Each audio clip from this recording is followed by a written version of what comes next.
요한복음 1장. 태초에 말씀이 계셨습니다. 그 말씀은 하나님과 함께 계셨는데 그 말씀은 곧 하나님이셨습니다. 그분은 세상이 창조되기도 전에 하나님과 함께 계셨습니다. 모든 것이 그분을 통하여 지음을 받았습니다. 지음을 받은 것 중에서 어느 것 하나도 그분 없이 지어진 것이 없습니다. 그분 안에는 생명이 있습니다. 그 생명은 세상 사람들을 비추는 빛이었습니다. 그 빛이 어둠 속에서 빛을 발했지만 어두움은 그 빛을 깨닫지 못했습니다. 하나님께로부터 보냄을 받은 요한이라는 사람이 있었습니다. 요한은 그 빛에 대해 증언하여 자기를 통해 모든 사람들이 믿음을 얻도록 하기 위해 보냄을 받은 사람입니다. 요한 자신은 그 빛이 아니었으나 사람들에게 그 빛에 대하여 증언하기 위해 온 것입니다. 참빛이 있었습니다. 그 빛은 세상에 와서 모든 사람을 비췄습니다. 참빛이 되신 말씀이 세상에 계셨습니다. 세상은 그분을 통하여 지음을 받았는데도 그분을 알지 못하였습니다. 그분은 자기의 땅에 오셨으나 그의 백성들은 그분을 영접하지 않았습니다. 그러나 누구든지 그분을 영접하는 사람들, 그분의 이름을 믿는 사람들에게는 하나님의 자녀가 되는 자격을 주셨습니다. 좋은 가문에 태어난 사람들만 하나님의 자녀가 되는 것이 아닙니다.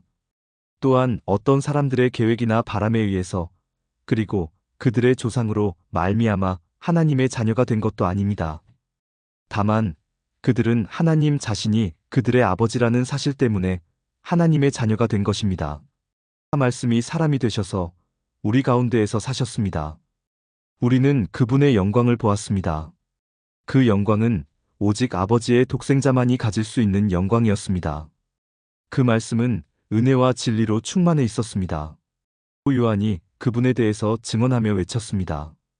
내가 전에 내 뒤에 오시는 분이 계시는데 그분이 나보다 더 위대하신 것은 내가 태어나기 전에 존재하셨기 때문이다라고 말했는데 이분이 바로 내가 말한 그분이다.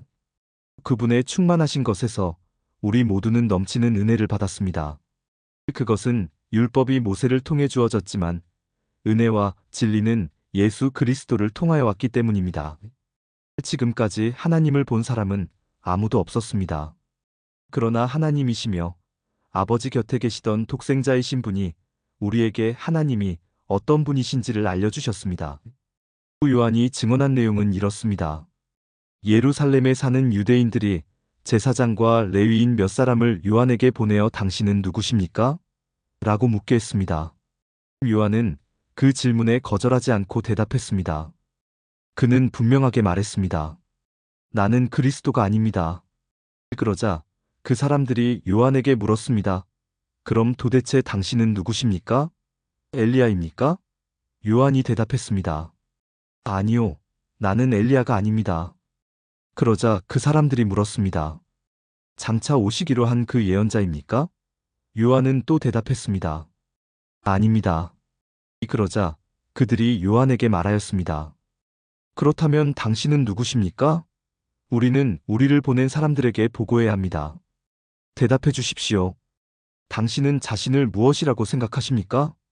요한은 그 사람들에게 이사야 선지자의 말씀을 인용하여 대답했습니다. 나는 광야에서 주님을 위하여 길을 곧게 만들어라 하고 외치는 사람의 소리입니다. 보냄을 받은 유대 사람들 중에는 바리새인이 보낸 사람이 있었습니다. 그 사람들이 요한에게 물었습니다. 당신이 그리스도도 아니고 엘리야도 아니고 예언자도 아니라면 왜 사람들에게 세례를 줍니까? 요한이 대답했습니다. 나는 사람들에게 물로 세례를 줍니다.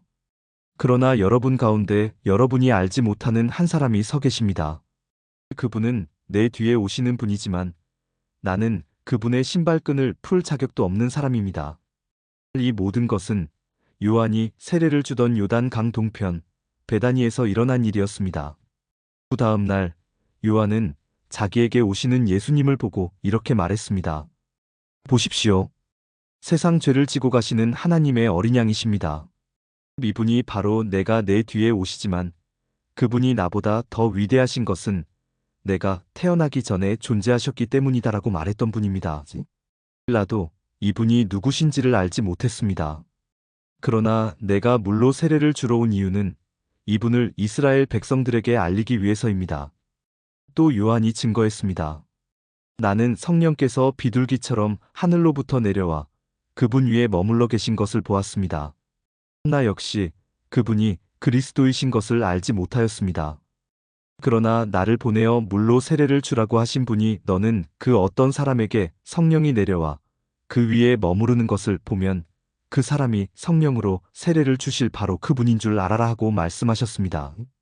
나는 그분이 하나님의 아들이신 것을 보았고 그분이 바로 하나님의 아들이라고 증언하였습니다. 그 다음 날 요한은 제자 두 사람과 함께 다시 그 자리에 서 있었습니다. 그는 예수님께서 지나가시는 것을 보고 말했습니다. 보아라, 하나님의 어린 양이시다. 제자 두 사람은 요한이 이렇게 말하는 것을 듣고 예수님을 따라갔습니다. 예수님께서는 몸을 돌려 자기를 따라오는 두 사람을 돌아보며 물으셨습니다. 원하는 것이 무엇이냐? 그들은 랍비님, 사시는 곳이 어디입니까? 라고 말했습니다. 랍비라는 말은 선생이라는 뜻입니다. 예수님께서는 와서 보아라고 대답하셨습니다. 그래서 두 사람은 예수님과 함께 갔습니다.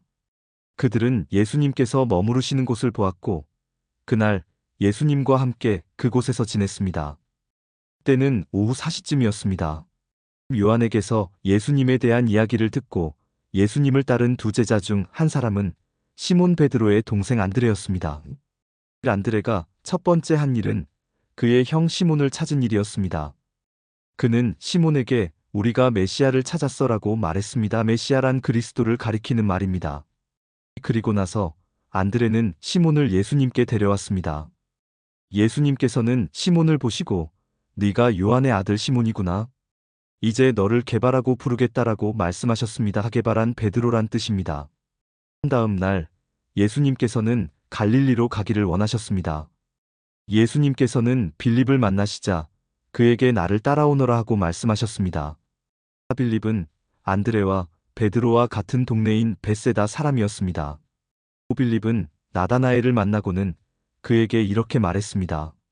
모세가 율법책에 썼고 예언자들도 기록한 그분을 우리가 찾았다.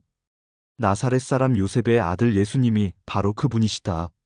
그러나 나다나엘은 빌립에게 나사렛에서 뭐 좋은 것이 나올 수 있겠는가? 라고 말했습니다. 빌립은 와서 보아라 하고 대답했습니다. 예수님께서는 나다나엘이 자기에게 오는 것을 보시고 여기 참 이스라엘 사람이 있다. 이 사람에게는 거짓된 것이 하나도 없다라고 말씀하셨습니다. 나다나엘은 예수님께 저를 어떻게 아십니까? 하고 물었습니다. 예수님께서 대답하셨습니다. 빌립이 너를 부르기 전 네가 무화과 나무 아래에 있는 것을 내가 보았다. 나다나엘은 예수님께 선생님, 당신은 하나님의 아들이시며 이스라엘의 왕이십니다 라고 대답했습니다. 예수님께서는 나다나엘에게 네가 무화과 나무 아래에 있는 것을 내가 보았다고 말해서 나를 믿느냐? 그러나 너는 그것보다 더 큰 일을 보게 될 것이다 라고 대답하셨습니다. 그리고 그들에게 내가 너희에게 진리를 말한다. 너희는 하늘이 열리고 하나님의 천사들이 인자 위에서 오르락내리락 하는 것을 보게 될 것이다 라고 말씀하셨습니다. 요한복음 2장 3일째 되던 날에 갈릴리에 있는 가나라는 마을에서 결혼식이 열렸습니다. 예수님의 어머니도 결혼식에 참석하였고 예수님과 그분의 제자들도 결혼식에 초대받았습니다. 포도주가 바닥났을 때 예수님의 어머니가 예수님께 이 집에 포도주가 다 떨어졌구나라고 말해주었습니다. 예수님께서는 어머니, 왜 저에게 이런 부탁을 하십니까? 저의 때가 아직 오지 않았습니다라고 대답하셨습니다. 예수님의 어머니는 하인들에게 그분이 시키시는 일은 무엇이든지 하여라고 말해두었습니다. 그 집에는 돌로 만든 물 항아리가 6개 있었습니다. 이 항아리는 유대인들이 정결 예식에 사용하는 항아리들이었습니다. 그것은 각각 물 2~3동이를 담을 수 있는 항아리였습니다. 예수님께서 하인들에게 항아리에 물을 채워라 하고 말씀하셨습니다. 하인들은 항아리에 물을 가득 채웠습니다. 그러자 예수님께서는 그들에게 자, 이제 그것을 퍼다가 잔치를 주관하는 사람에게 갖다 주어라 하고 말씀하셨습니다. 하인들은 물을 떠서 잔치를 주관하는 사람에게 갖다 주었습니다. 하인이 떠다 준 물을 잔치를 주관하는 사람이 맛보았을 때 그 물은 포도주가 되어 있었습니다. 그는 그 포도주가 어디서 난 것인지 알지 못하였지만 물을 가져온 하인들은 알고 있었습니다. 잔치를 주관하는 사람은 신랑을 불렀습니다. 그리고 그에게 사람들은 항상 처음에 좋은 포도주를 내놓고 손님들이 취한 다음에는 값싼 포도주를 내놓는 법인데 당신은 지금까지 가장 좋은 포도주를 보관하고 계셨군요 하고 말하였습니다. 예수님께서는 이 첫 번째 표적을 갈릴리 가나에서 행하셨으며 거기서 그의 영광을 보여주셨습니다. 그러자 그의 제자들이 그를 믿게 되었습니다. 이 일이 있은 후 예수님께서는 그의 어머니와 형제들과 제자들과 함께 가버나움이라는 마을로 가서 며칠 동안 머무르셨습니다. 유대의 명절인 유월절이 가까워오자 예수님께서는 예루살렘으로 올라가셨습니다. 예수님께서는 성전뜰 안에서 소와 양과 비둘기를 팔고 있는 사람들과 또 상에 앉아서 돈을 바꿔주는 사람들을 보셨습니다. 또 예수님께서는 끈으로 채찍을 만들어 양과 소를 비롯하여 모든 짐승을 성전뜰에서 쫓아내셨습니다. 예수님께서는 돈 바꾸는 사람들의 상을 뒤엎으시고 그 사람들의 돈을 흩트리셨습니다. 그리고 비둘기를 파는 사람들에게 명령하셨습니다. 이것들을 여기서 치워라. 내 아버지의 집을 시장터로 만들지 마라. 이때 제자들은 성경의 주님의 집에 대한 나의 열심이 불처럼 나를 삼켜버렸다라고 기록된 것을 생각하였습니다. 유대인들은 예수님께 당신은 당신에게 이런 일들을 행할 권리가 있다는 것을 증명할 무슨 표적을 행할 수 있습니까? 하고 물었습니다. 예수님께서는 이 성전을 허물어라. 그러면 내가 3일 만에 이것을 다시 세우겠다라고 대답하셨습니다. 그러자 유대인들은 이 성전을 건축하는데 46년이 걸렸는데 당신이 3일 만에 다시 세우겠다는 겁니까? 라고 반문했습니다. 그러나 예수님께서 말씀하신 성전은 그분 자신의 몸을 가리키는 것이었습니다. 예수님께서 죽은 자들 가운데서 부활하신 후에 그분의 제자들은 예수님께서 이렇게 말씀하신 것을 기억하였고 그들은 성경과 예수님께서 하신 말씀을 믿었습니다. 예수님께서 예루살렘에 계시는 유월절 기간 동안 많은 사람들이 그분이 행하시는 표적을 보고 예수님을 믿었습니다. 그러나 예수님께서는 모든 사람을 알고 계셨기 때문에 자기 자신을 그 사람들에게 맡기지 않으셨습니다. 예수님께서는 사람들의 마음속에 무엇이 들어있는지 알고 계셨기 때문에 사람에 대해서 어느 누구의 증언이 필요가 없었습니다. 요한복음 3장. 바리새인들 중에 니고데모라는 사람이 있었습니다. 그는 유대공의회 의원 중 한 사람이었습니다. 어느 날 밤 니고데모가 예수님을 찾아왔습니다. 그는 선생님, 우리는 당신이 하나님께로부터 오신 선생님이라는 것을 압니다. 하나님께서 함께 하시지 않는다면 아무도 선생님께서 하셨던 일들을 행할 수 없습니다라고 말했습니다. 예수님께서 대답하셨습니다. 내가 너에게 진리를 말한다. 누구든지 다시 태어나지 않으면 하나님의 나라를 볼 수 없다. 니고데모가 예수님께 물었습니다. 사람이 이미 나이가 많아 어른이 되었는데 어떻게 다시 태어날 수 있겠습니까? 어머니의 태아내에 다시 들어가 2번씩이나 태어날 수 있겠습니까? 예수님께서는 이렇게 대답하셨습니다. 내가 너에게 진리를 말한다. 누구든지 물과 성령으로 태어나지 않는다면 그 사람은 하나님 나라에 들어갈 수 없다. 그 사람이 육체적으로는 그의 부모로부터 태어나지만 영적으로는 성령으로부터 태어난다.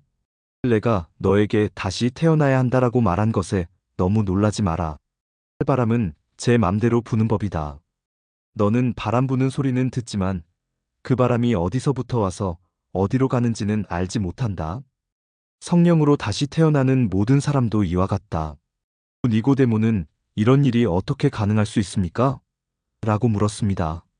예수님께서 대답하셨습니다. 너는 이스라엘의 선생인데도 이 일들을 이해하지 못하느냐? 내가 너에게 진리를 말한다. 우리는 우리가 아는 것을 말하고 우리가 본 것을 증언한다. 그러나 너희는 우리가 증언한 것을 받아들이지 않고 있다. 내가 너희에게 이 세상의 일들에 대해 말했는데도 너희는 나를 믿지 않는데 내가 너희에게 하늘의 일들을 말한다면 너희가 어떻게 믿겠느냐? 하늘에서 내려온 사람, 곧 인자 외에는 하늘에 올라간 사람이 아무도 없다. 모세가 광야에서 뱀을 높이 들었던 것처럼 인자도 들려야 한다. 그것은 그를 믿는 사람들에게 영생을 얻게 하기 위해서이다. 여기와 같이 하나님께서는 세상을 사랑하여 독생자를 주셨다. 이는 누구든지 그의 아들을 믿는 사람은 멸망하지 않고 영생을 얻게 하려 하심이다. 하나님께서는 세상을 심판하시기 위해 그의 아들을 세상에 보내신 것이 아니라 자기 아들을 통하여 세상을 구원하시기 위해 아들을 보내신 것이다. 하나님의 아들을 믿는 사람은 유죄 판결을 받지 않는다. 그러나 그를 믿지 않는 사람은 이미 유죄 판결을 받은 것이다.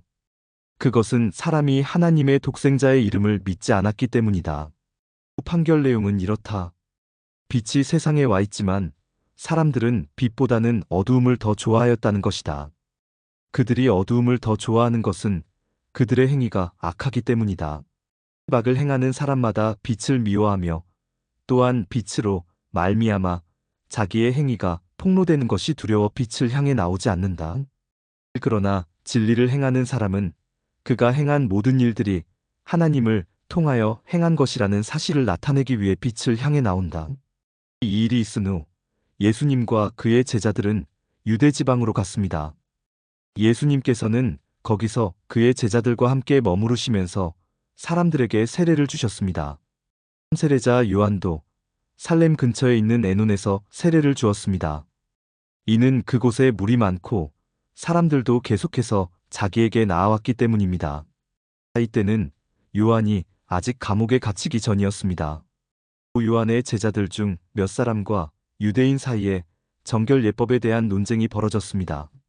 그래서 그들은 요한에게 와서 선생님, 요단강 동편에서 선생님과 함께 계시던 분, 즉 선생님께서 이전에 증언하셨던 그분이 지금 세례를 주고 계시며 모든 사람들이 그분에게로 가고 있습니다. 라고 말했습니다. 요한이 대답했습니다. 하늘에 하나님께서 주지 않으시면 사람은 아무것도 받을 수 없다. 너희들은 내가 나는 그리스도가 아니며 그분보다 앞서 보냄을 받은 사람이다라고 말한 것을 들은 증인들이다. 신부의 주인은 신랑이다. 신랑을 기다리며 그가 오는 소리에 귀를 기울이는 신랑의 친구는 신랑의 소리를 듣고 대단히 기뻐한다. 나의 기쁨도 이와 똑같은 것이다. 나의 기쁨이 이제 이루어졌다. 그분은 점점 더 위대해질 것이고 나는 점점 더 사람들의 관심에서 멀어지게 될 것이다. 이리로부터 오신 분은 모든 것 위에 계신 분이다. 땅으로부터 온 사람은 땅에 속하여 땅의 일을 말한다. 그러나 하늘로부터 오신 분은 모든 것 위에 계신 분이다. 그분은 그가 보고 들었던 것을 증언하신다. 그러나 아무도 그분의 증언을 받아들이지 않는다. 그분의 증거를 받아들이는 사람은 하나님이 참되신 분이라는 사실을 인정한다. 하나님께서 보내신 그분은 하나님의 말씀을 전하신다. 하나님께서는 그분에게 성령을 한없이 주셨다. 아버지는 아들을 사랑하셔서 모든 것을 그의 손에 맡기셨다.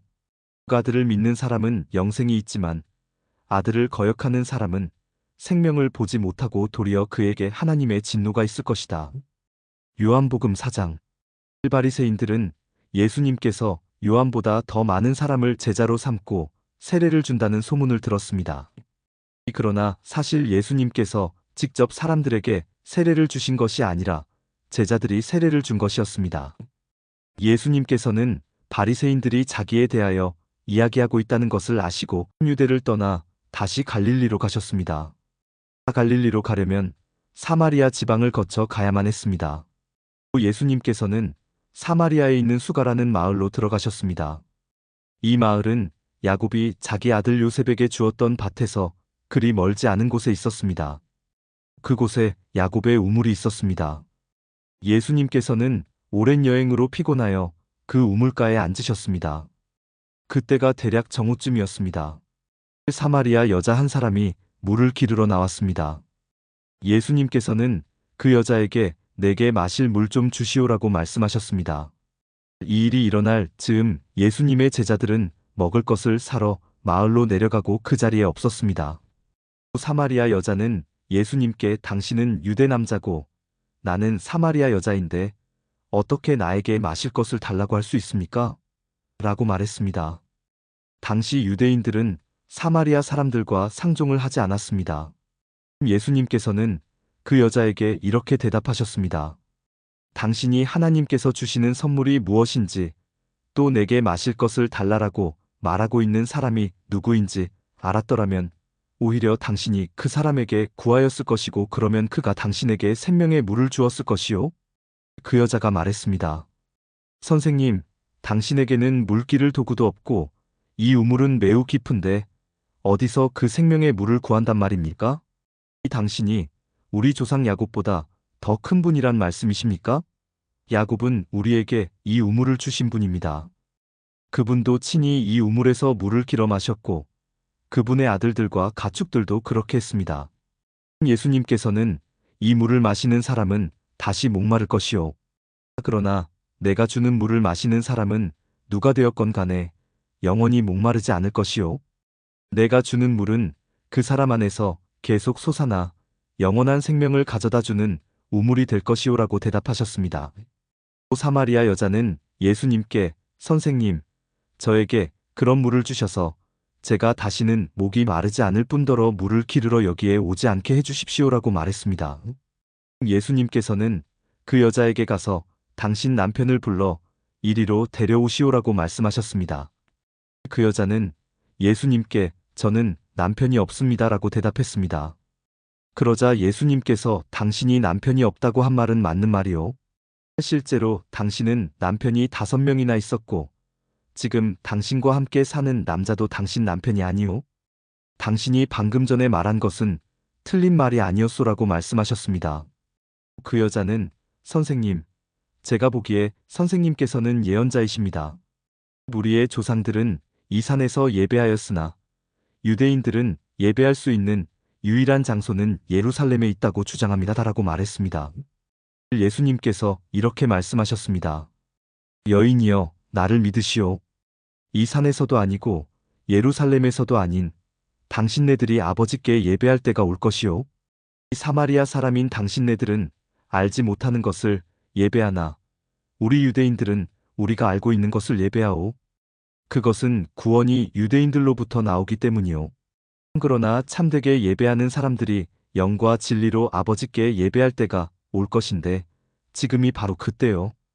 그리고 하나님께서는 이렇게 예배하는 사람들을 찾고 계시오. 하나님께서는 영이시기 때문에 하나님께 예배하는 사람들은 반드시 영과 진리로 예배해야만 하오. 그 여자는 그리스도라고 불리는 메시아가 오실 것이라는 사실을 알고 있습니다. 그분이 오시면 우리에게 모든 것을 설명해 주실 것입니다라고 말했습니다. 그러자 예수님께서 여자에게 말씀하셨습니다. 지금 당신과 이야기하고 있는 내가 바로 그 메시아요. 바로 그때 예수님의 제자들이 마을에서 돌아왔습니다. 그들은 예수님께서 여자와 이야기하고 있는 것을 보고 무척 놀랐습니다. 그러나 아무도 선생님, 무엇을 구하고 계십니까? 라거나 선생님, 무슨 일로 그 여자와 이야기를 하고 계십니까? 라고 묻는 사람이 없었습니다. 그 여자는 물 항아리를 버려두고 마을로 돌아가 사람들에게 말했습니다. 여러분, 이리 와서 내 과거의 일을 다 말해준 사람을 한번 보세요. 이분이 메시아가 아닐까요? 그러자 사람들이 마을에서 나와 예수님께로 왔습니다. 그 사이 제자들은 예수님께 선생님, 음식을 좀 드시지요라고 청했습니다. 그러나 예수님께서는 나에게는 너희들이 알지 못하는 먹을 음식이 있다라고 대답하셨습니다. 그러자 제자들은 자기들끼리 누가 예수님께 먹을 것을 갖다 드렸을까? 라고 말했습니다. 예수님께서 이들에게 말씀하셨습니다. 나의 음식은 나를 보내신 분의 뜻을 행하고 그분의 일을 완수하는 것이다. 너희들은 넉 달이 지나야 추수 때가 될 것이다라고 말하지 않느냐? 그러나 나는 너희에게 말한다. 눈을 들어 밭을 보아라. 이미 곡식이 익어 추수할 때가 되었다. 추수하는 사람은 벌써 추수한 대가로 품삯을 받고 영생을 위한 곡식을 추수하는 중이다. 그래서 씨를 뿌린 사람은 추수하는 사람과 함께 기뻐할 수 있게 될 것이다. 그러므로 한 사람은 씨를 뿌리고 다른 사람은 추수한다라고 하는 말은 진리이다. 나는 너희들이 직접 수고하지 않은 것을 추수하라고 너희들을 보냈다. 다른 사람들은 수고하였고 너희들은 그들이 해놓은 수고의 결실을 얻게 되었다. 그 마을에 사는 많은 사마리아 사람들은 그 여자가 그분은 내 과거의 모든 일들을 나에게 말씀해 주셨어요 라고 말한 것 때문에 예수님을 믿었습니다. 사마리아 사람들이 예수님께 그들과 함께 지내다 가시기를 청했으므로 거기서 이틀을 머무르셨습니다. 그래서 보다 많은 사람들이 예수님의 말씀을 듣고 예수님을 믿었습니다. 그들은 그 여자에게 더 이상 우리는 당신의 말 때문에 예수님을 믿는 것이 아니오. 우리가 이제는 예수님의 말씀을 직접 들었고 이분이 참으로 세상의 구세주라는 사실을 알았기 때문에 믿는 것이오라고 말했습니다. 이틀 후에 예수님께서는 그곳을 떠나 갈릴리로 가셨습니다. 전에 예수님께서는 예언자가 자기 고향에서는 존경을 받지 못한다고 직접 말씀하신 적이 있습니다. 예수님께서 갈릴리에 도착했을 때 그곳 사람들은 예수님을 환영했습니다. 왜냐하면 그 사람들은 유월절에 예루살렘에서 예수님께서 하신 모든 일들을 보았으며 또한 자신들도 유월절에 그곳에 있었기 때문입니다. 예수님께서는 갈릴리 가나를 또 방문하셨습니다. 이곳은 예수님께서 물로 포도주를 만드셨던 곳입니다.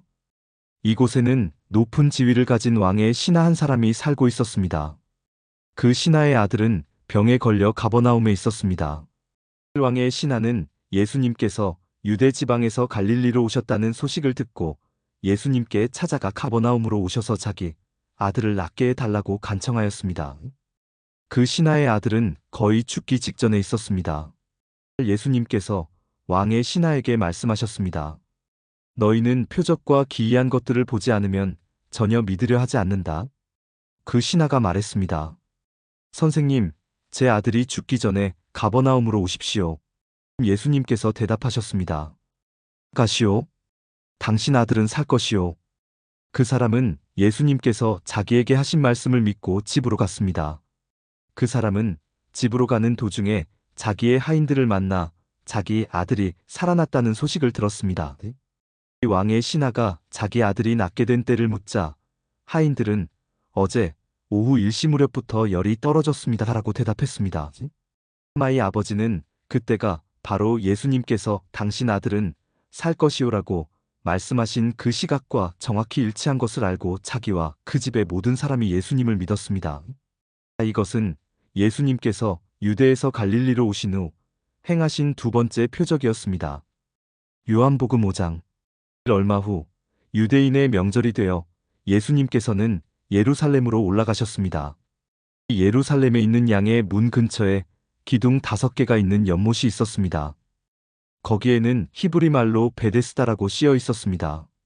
이곳에는 병약한 사람, 앞 못 보는 사람, 걷지 못하는 사람, 다리를 저는 사람 등 많은 병자들이 누워 있었습니다.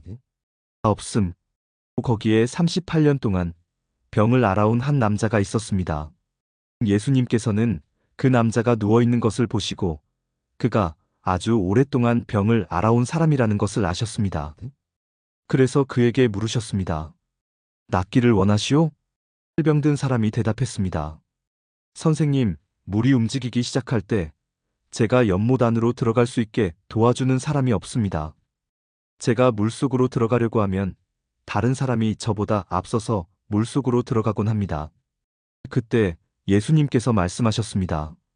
일어나서 당신의 침상을 들고 걸어가시오. 그 즉시 그 남자는 병이 나았습니다. 그는 그의 침상을 들고 걸어가기 시작했습니다.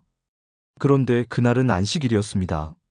그래서 유대인들은 병이 나은 그 남자에게 이렇게 말했습니다. 오늘은 안식일이요. 안식일에 당신이 침상을 들고 가는 것은 율법을 어기는 일이요. 그러자 그 남자가 대답했습니다. 나를 고쳐주신 분이 나에게 침상을 들고 걸어가거라 하고 말씀하셨습니다. 이 당신에게 침상을 들고 걸어가라고 말한 사람이 도대체 누구요? 라고 유대인들이 다시 물었습니다. 그러나 병 고침을 받은 사람은 어떤 사람이 자기를 고쳐주었는지 알 도리가 없었습니다.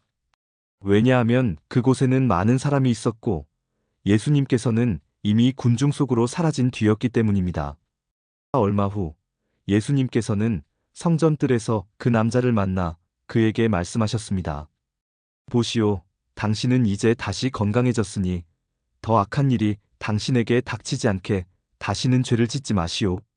그 남자는 그 자리를 떠나 유대인들에게 가서 자신을 고쳐주신 분이 예수님이라고 말했습니다. 예수님께서 안식일에 이러한 일을 하셨기 때문에 유대인들은 예수님을 핍박하기 시작했습니다. 그러나 예수님께서는 그들에게 이렇게 말씀하셨습니다.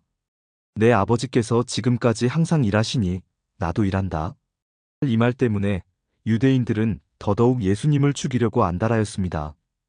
그것은 그분이 안식일을 범할 뿐만 아니라 하나님을 자기의 친아버지라고 불러 자기를 하나님과 동등하게 여기고 있기 때문이었습니다.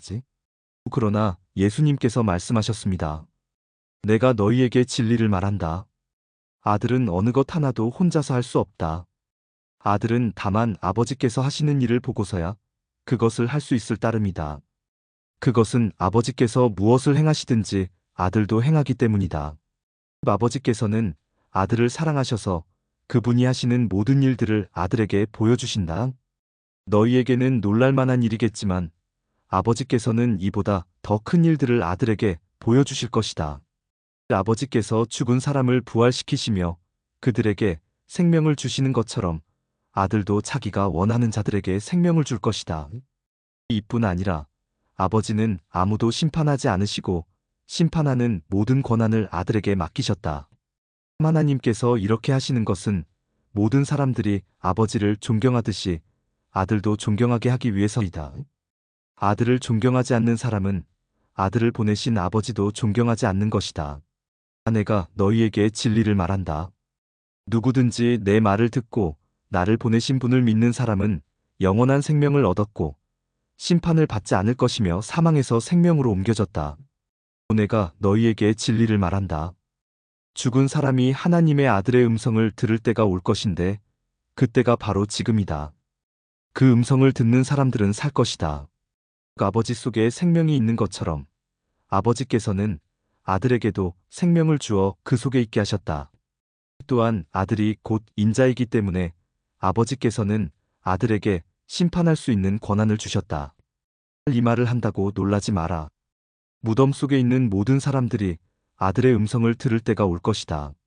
선한 일을 한 사람들은 생명을 얻기 위해 부활할 것이며 악한 일을 한 사람들은 심판을 받기 위해 부활할 것이다. 나는 혼자서는 아무것도 할 수 없다.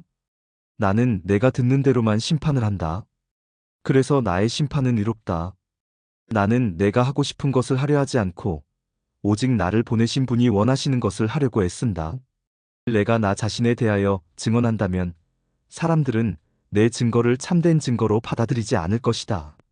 그러나 나에 대하여 증언하는 다른 분이 계시니 나는 그분이 나에 대하여 증언하는 것이 옳다는 것을 안다. 너희가 요한에게 사람을 보냈고 요한은 너희에게 진실되게 증언하였다. 그렇다고 해서 내가 사람에게서 증언을 받은 것은 아니다. 내가 이런 말을 하는 것은 너희가 구원을 얻을 수 있도록 하기 위해서이다. 요한은 타오르면서 빛을 내는 등불이었다. 너희는 잠시 요한의 빛 가운데서 기뻐하기를 원했으나 내게는 요한의 증언보다 더 큰 증언이 있다. 아버지께서 나에게 하라고 주셨고 지금 내가 행하고 있는 일들이 아버지께서 나를 보내신 것을 증언한다. 나를 보내신 아버지께서 친히 나를 증언해 주셨다. 너희는 지금까지 그분의 음성을 듣지도 않았고 그분의 모습을 보지도 않았다. 또한 너희는 아버지께서 보내신 사람을 믿지 않기 때문에 하나님의 말씀이 너희 속에 머물러 있지도 않는다. 너희는 성경에서 영생을 얻을 수 있다고 생각하여 성경을 부지런히 연구하고 있는데 바로 그 성경이 나를 증언하는 것이다. 하지만 너희는 영생을 얻기 위해 나에게 오는 것을 거절하였다. 내가 사람에게서 영광을 받으려는 것이 아니다. 나는 너희가 어떤 사람인지를 안다. 너희에게는 하나님을 사랑하는 마음이 없다. 나는 나의 아버지로부터 받은 권세를 가지고 왔으나 너희는 나를 받아들이지 않는다. 그러나 다른 사람이 자기의 권세를 가지고 온다면 너희는 그를 받아들일 것이다. 너희는 너희끼리 영광받는 것을 좋아하면서도 하나님께로부터 오는 영광을 얻는 일에는 힘을 쓰지 않으니 너희가 어떻게 나를 믿을 수 있겠느냐? 내가 아버지 앞에서 너희를 고소할 것이라고 생각하지 마라. 너희를 고소하는 사람은 바로 너희가 소망을 두고 있는 모세이다. 너희가 모세를 믿었다면 나를 믿었을 것이다. 왜냐하면 모세가 기록한 것이 나에 관한 것이기 때문이다. 너희가 모세의 글을 믿지 않는데 내가 말하는 것을 어떻게 믿을 수 있겠느냐? 요한복음 6장. 이 일이 있은 지 얼마 후 예수님께서는 디베랴 호수라고도 하는 갈릴리 호수를 건너가셨습니다. 이 많은 사람이 예수님의 뒤를 따랐습니다. 그것은 사람들이 예수님께서 병든 사람들에게 행하시는 표적을 보았기 때문입니다. 예수님께서는 언덕으로 올라가 제자들과 함께 거기 앉으셨습니다. 그때는 유대인의 명절인 유월절 무렵이었습니다. 예수님께서는 눈을 들어 많은 사람이 예수님께 나오는 것을 바라보시고 빌립에게 말씀하셨습니다. 이 사람들이 먹을 빵을 어디서 살 수 있겠느냐? 예수님께서는 빌립이 어떻게 하나 보시려고 이런 질문을 하신 것이었습니다. 예수님께서는 빌립이 어떻게 할 것인가를 이미 알고 계셨습니다. 빌립이 예수님께 대답했습니다. 여기 있는 한 사람 한 사람이 빵을 한 입씩만 먹는다고 해도 그 빵을 사려면 200데나리온은 있어야 할 것입니다. 그때 예수님의 제자 중 한 사람인 시몬 베드로의 동생 안드레가 말했습니다. 여기 사내아이 하나가 가지고 온 작은 보리빵 5개와 작은 물고기 2마리가 있습니다. 하지만 이것만 가지고 이렇게 많은 사람을 어떻게 먹이겠습니까? 예수님께서 말씀하셨습니다. 사람들에게 앉으라고 하여라. 그곳은 풀이 많은 곳이었습니다. 거기에 앉은 남자 어른의 수는 약 5,000명이었습니다. 그때 예수님께서는 빵을 가지고 하나님께 감사의 기도를 하신 후 그곳에 앉아 있는 사람들에게 그들이 원하는 만큼 나눠주셨습니다. 예수님께서는 물고기를 가지고도 그렇게 하셨습니다. 이 사람들은 모두 실컷 먹었습니다. 식사가 끝났을 때 예수님께서 제자들에게 말씀하셨습니다. 먹고 남은 빵과 물고기를 다 모으고 하나도 버리지 마라. 그래서 제자들은 남은 음식들을 모았습니다. 보리빵 5개로 사람들이 먹고 남은 조각들이 큰 광주리로 12개나 되었습니다. 사람들은 예수님께서 행하신 표적을 보고 말했습니다. 이분은 세상에 오실 그 예언자가 틀림없다. 예수님께서는 사람들이 와서 자기를 강제로 데려다가 그들의 왕으로 세우려 한다는 것을 아셨습니다. 그래서 다시 그곳을 떠나 혼자 산으로 올라가셨습니다. 밤이 되자 예수님의 제자들은 갈릴리 호수로 내려갔습니다. 이미 날은 어두워졌지만 예수님께서는 아직 제자들에게 오지 않으셨습니다. 제자들은 작은 배를 타고 가버나움으로 가기 위해 갈릴리 호수를 건너기 시작했습니다. 그때 강한 바람이 불어오고 호수 위의 파도는 점점 거세졌습니다. 제자들은 약 45km 정도의 거리를 노저어 갔습니다. 그때 예수님께서 물 위를 걸어 배를 향하여 오시는 것이 보였습니다. 제자들은 두려웠습니다. 하지만 예수님께서 그들에게 말씀하셨습니다. 나다, 두려워하지 마라. 제자들은 기꺼이 예수님을 배 안으로 모셨습니다. 배는 곧 그들이 가려던 목적지에 도착했습니다. 이 다음 날 호수 반대편에 서 있던 군중은 그곳에 배가 한 척밖에 없다는 것과 예수님께서 제자들과 함께 가시지 않고 제자들만 떠난 것을 알게 되었습니다. 그 즈음 배 몇 척이 디베랴에서 왔습니다. 디베랴는 예수님께서 하나님께 감사 기도를 드린 후 사람들이 빵을 먹었던 장소에서 가까운 곳에 있는 마을입니다. 사람들은 예수님과 그분의 제자들이 그곳에 없다는 것을 알고는 배를 타고 예수님을 찾으러 가버나움으로 갔습니다. 사람들은 호수 건너편에서 예수님을 만났습니다. 그들은 예수님께 물었습니다. 선생님, 언제 여기에 도착하셨습니까?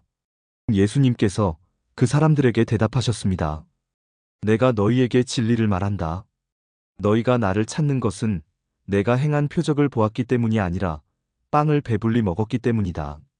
썩어 없어지는 음식을 위해 일하지 말고 영원히 있어서 영생을 주는 음식을 위해 일하여라.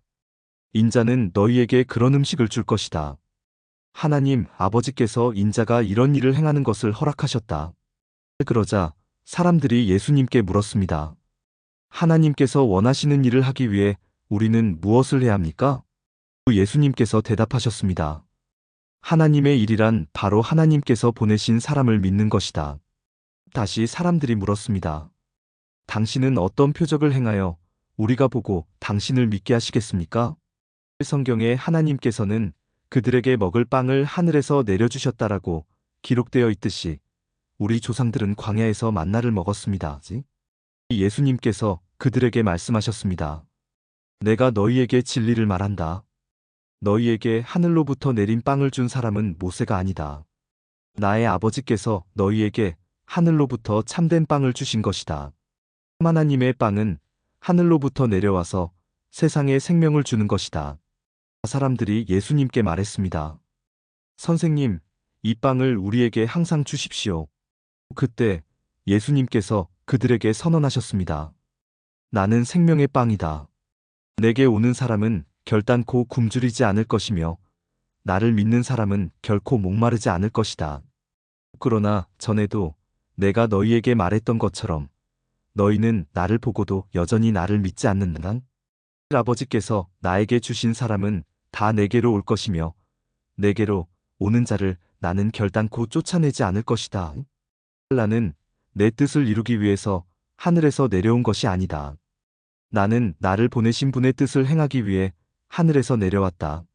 나를 보내신 분의 뜻은 하나님께서 내게 주신 사람은 단 한 사람도 잃지 않고 마지막 날에 그를 부활시키는 것이다. 아들을 보고 믿는 사람은 누구나 다 영생을 얻는 것이 내 아버지의 뜻이기 때문이다. 나는 그를 마지막 날에 부활시킬 것이다. 유대인들은 예수님께서 나는 하늘에서 내려온 빵이다라고 말했으므로 예수님에 대해 수군대기 시작했습니다. 그래서 그들은 자기들끼리 이런 말들을 했습니다. 이 사람은 틀림없는 요셉의 아들 예수야. 우리가 그의 아버지와 어머니를 알고 있는데 어떻게 그가 나는 하늘에서 내려왔다고 말할 수 있지? 그러자 예수님께서 그들에게 대답하셨습니다. 서로 수군대지 마라. 나를 보내신 아버지께서 이끌지 않으면 아무도 내게로 올 수 없다. 나도 마지막 날에 그를 부활시킬 것이다. 예언자들의 책에 이런 글이 있다. 모든 사람이 하나님의 가르침을 받을 것이다. 아버지의 말씀을 듣고 아버지에게서 배우는 사람은 내게로 온다. 하나님으로부터 온 사람 외에는 아버지를 본 사람이 없다. 오직 하나님으로부터 온 그 사람만 아버지를 보았다. 내가 너희에게 진리를 말한다. 믿는 사람에게는 영생이 있다. 나는 생명의 빵이다. 너희의 조상들은 광야에서 만나를 먹었지만 죽었다. 하늘에서 내려오는 빵이 여기 있다. 누구든지 이 빵을 먹으면 결코 죽지 않을 것이다. 나는 하늘에서 내려온 생명을 주는 빵이다. 누구든지 이 빵을 먹으면 영원히 살 것이다. 내가 줄 빵은 나의 살이다. 내 살은 세상에 생명을 준다. 그러자 유대인들은 이 사람이 어떻게 자기 몸을 우리에게 먹으라고 줄 수 있겠는가? 라고 말하며 서로 다투기 시작했습니다. 예수님께서 그들에게 말씀하셨습니다. 내가 너희에게 진리를 말한다. 너희가 인자의 살을 먹지 않고 또 그의 피를 마시지 않으면 너희 속에 생명이 없다. 나의 살을 먹고 나의 피를 마시는 사람은 영생을 얻으며 나도 그 사람을 마지막 날에 부활시킬 것이다. 나의 살은 참된 음식이며 나의 피는 참된 음료다. 나의 살을 먹고 나의 피를 마시는 사람은 누구든지 내 안에 있고 나도 그 사람 안에 있다. 살아계신 아버지께서 나를 보내셨고 나 또한 아버지 때문에 살고 있는 것처럼 나를 먹는 그 사람은 나 때문에 살 것이다. 하늘에서 내려온 빵은 너희 조상들이 먹고 죽었던 빵과 같지 않다. 이 빵을 먹는 사람은 영원히 살 것이다. 이 모든 말씀은 예수님께서 가버나움 회당에서 가르치실 때에 하신 말씀입니다. 예수님의 제자들 중에 여러 사람이 예수님의 말씀을 듣고 말했습니다. 이 말씀은 어렵다. 누가 알아들을 수 있겠는가? 예수님께서는 제자들이 이 문제로 수군거리는 것을 아시고 그들에게 이런 말씀을 하셨습니다. 이것이 너희에게 장애물이 되느냐? 그렇다면 인자가 전에 있던 곳으로 올라가는 것을 너희가 보면 어떻겠느냐? 생명을 주시는 분은 성령이시다. 그러므로 사람의 힘은 전혀 쓸모가 없다. 내가 너희에게 한 말은 성령의 말씀이고 생명의 말씀이다. 그러나 너희 중에는 믿지 않는 사람이 있다. 예수님께서는 처음부터 누가 믿지 않을지 또 누가 예수님을 배반할지를 알고 계셨습니다. 또 예수님께서 계속 말씀하셨습니다. 그러므로 내가 사람이 내게 오는 것을 아버지께서 허락하지 않으시면 아무도 내게로 올 수 없다고 너희에게 말한 이유가 여기에 있다. 예수님께서 이 말씀을 하시자 제자들 중에 많은 사람이 예수님을 떠났습니다. 그들은 더 이상 예수님을 따르지 않았습니다. 그래서 예수님께서 12제자에게 물으셨습니다. 너희들도 떠나고 싶으냐? 시몬 베드로가 예수님께 대답했습니다. 주님, 주님께 영생의 말씀이 있는데 우리가 누구에게 가겠습니까? 우리는 주님이 하나님의 거룩한 분임을 믿고 알고 있습니다. 예수님께서 제자들에게 대답하셨습니다. 내가 너희 12사람을 선택하지 않았느냐? 그러나 너희 중에 한 사람은 마귀니라. 예수님께서는 가룟 사람 시몬의 아들 유다를 두고 말씀하신 것이었습니다. 유다는 12제자에 들어있던 사람이었지만 후에 예수님을 배반했습니다. 요한복음 7장. 이 일이 있은 후 예수님께서는 갈릴리 지방을 다니셨습니다. 유대인들이 예수님을 죽이려고 했기 때문에 유대에서 다니기를 원하지 않으셨던 것입니다. 유대인들의 명절인 초막절이 가까웠습니다. 그래서 예수님의 동생들은 예수님께 형님의 제자들도 형님이 행하는 일들을 볼 수 있도록 이곳을 떠나 유대로 가십시오. 누구나 자기가 하는 일이 은밀하게 행해지지 않고 사람들에게 알려지기를 바라는 법입니다. 형님이 이런 일들을 행하고 계시다면 자신을 온 세상에 알리십시오라고 말했습니다. 예수님의 동생들이 이렇게 말한 것은 그들도 예수님을 믿지 않았기 때문이었습니다. 그래서 예수님께서는 그들에게 이런 말씀을 하셨습니다. 내 때는 아직 오지 않았다. 하지만 너희 때는 항상 준비되어 있다. 세상이 너희는 미워할 수 없겠지만 나는 미워하고 있다. 이는 내가 세상에 대하여 또 세상이 행하는 일들에 대하여 악하다고 증언하기 때문이다. 너희는 명절을 지키러 올라가거라. 나는 이번 명절에는 올라가지 않겠다. 내 때가 아직 이르지 않았다. 예수님께서는 이 말씀을 하시고 그냥 갈릴리에 머물러 계셨습니다. 그러나 예수님의 동생들이 명절을 지키러 올라간 후 예수님께서는 사람들의 눈에 띄지 않게 은밀히 올라가셨습니다. 그래서 유대인들은 명절에 예수님을 찾으며 그분이 어디 계시냐? 고 물었습니다. 이 사람들 사이에서는 예수님에 대한 여러 말이 오고 갔습니다. 그는 좋은 사람이다라고 말하는 사람이 있는가 하면 아니다. 오히려 그는 군중들을 속이고 있다라고 말하는 사람도 있었습니다. 그러나 사람들은 유대인들을 두려워했기 때문에 아무도 예수님에 대하여 드러내놓고 말하는 사람이 없었습니다. 사명절이 절반가량 지났을 무렵 예수님께서는 성전뜰에 올라가 가르치기 시작하셨습니다. 그러자 유대인들은 이 사람은 배운 것도 없는데 어떻게 저런 지식을 갖고 있을까? 하며 놀라워했습니다. 그래서 예수님께서는 그들에게 이렇게 대답하셨습니다. 내 교훈은 내 것이 아니라 나를 보내신 분에게서 온 것이다. 누구든지 하나님의 뜻을 행하기를 원하는 사람이라면 나의 교훈이 하나님께로부터 온 것인지 또는 내가 내 자신의 교훈을 말하는 것인지 알 것이다. 자기 자신의 교훈을 말하는 사람은 자기의 영광을 추구하기 위해 말하지만 그를 보내신 분의 영광을 추구하는 사람은 진실하며 그에게는 거짓이 없다. 모세가 너희에게 율법을 주지 않았느냐? 그런데 너희 중에 율법을 지키는 사람이 한 사람도 없도다. 너희는 왜 나를 죽이려고 하느냐? 사람들이 이렇게 대답했습니다. 당신은 귀신이 들렸소. 누가 당신을 죽이려고 한단 말입니까? 예수님께서 그들에게 말씀하셨습니다. 내가 한 가지 일을 했는데 너희가 모두 놀라고 있다. 이 모세가 너희에게 할례를 주었다. 그러나 사실 그 할례는 모세에게서 시작된 것이 아니라 조상들에게서 시작된 것이다. 그래서 너희는 안식일에도 사람들에게 할례를 베푸는 것이다.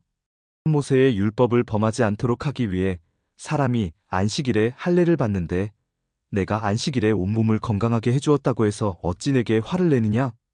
너희는 겉모양만 보고 판단하지 말고 올바른 평가에 따라 판단하여라.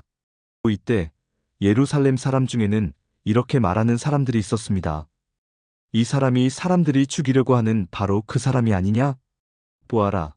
그가 여러 사람 앞에서 드러내놓고 말하여도 사람들은 그에게 아무 대꾸도 하지 못하는데 혹시 지도자들도 이 사람을 정말로 그리스도로 알고 있는 것이 아닌가?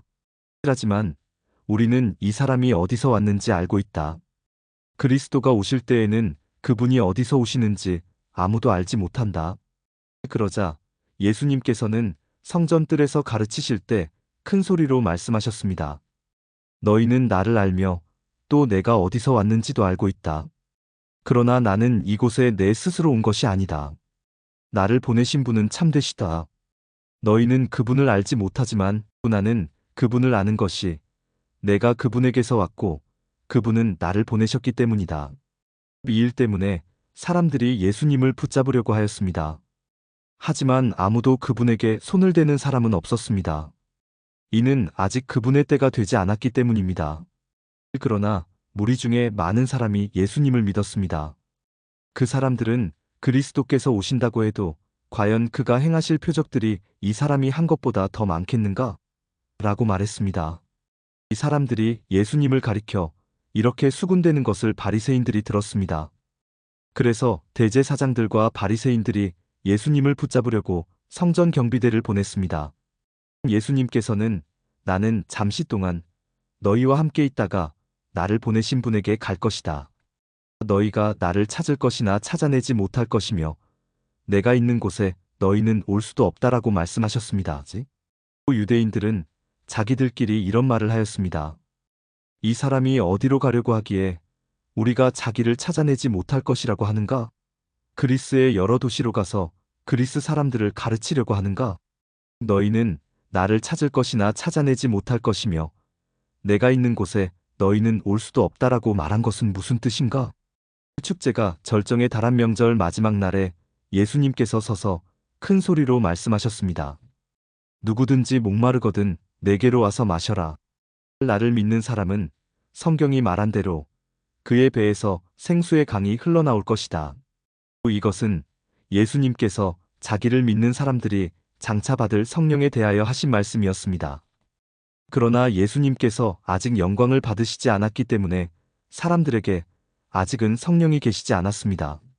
사람들 중에서는 이 말씀을 듣고 이분은 참으로 장차 오시리라 예언된 그 예언자이다라고 말하는 사람들이 있었습니다. 또는 다르게 이분은 그리스도다라고 말하는 사람들도 있었고 그리스도는 갈릴리에서 나오지 않을 것이다. 이 성경에는 그리스도가 다윗의 후손 중에서 나오고 다윗이 살던 마을 베들레헴에서 태어나실 것이라고 기록되어 있다. 라고 말하는 사람들도 있었습니다. 그래서 예수님 때문에 군중은 서로 편이 갈리게 되었습니다. 그들 중에 예수님을 붙잡으려는 사람들이 있었지만 예수님께 손을 대는 사람은 아무도 없었습니다.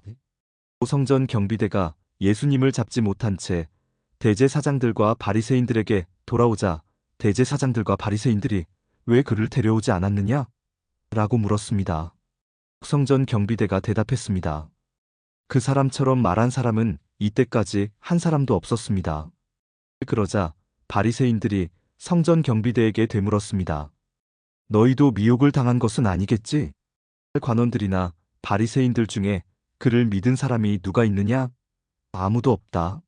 율법을 알지 못하는 이 군중이나 그를 믿는데 그들은 저주받은 사람들이다. 그들 중에 한 사람으로서 전에 예수님께 왔던 니고데모가 그들에게 말했습니다. 우리의 율법에 따르면 먼저 그 사람의 말을 들어보지 않거나 그가 행한 것을 알아보지 않고는 그 사람에게 죄가 있다고 판단하지 않습니다. 이 다른 사람들이 대답했습니다. 당신도 갈릴리 출신이요? 성경을 연구해 보시오. 그러면 당신도 갈릴리에서는 예언자가 나오지 않는다는 사실을 알게 될 것이오. 이 말을 하고는 그들은 각자 자기 집으로 돌아갔습니다. 요한복음 8장. 그리고 예수님께서는 올리브 산으로 가셨습니다. 이튿날 이른 아침에 예수님께서는 다시 성전뜰로 가셨습니다.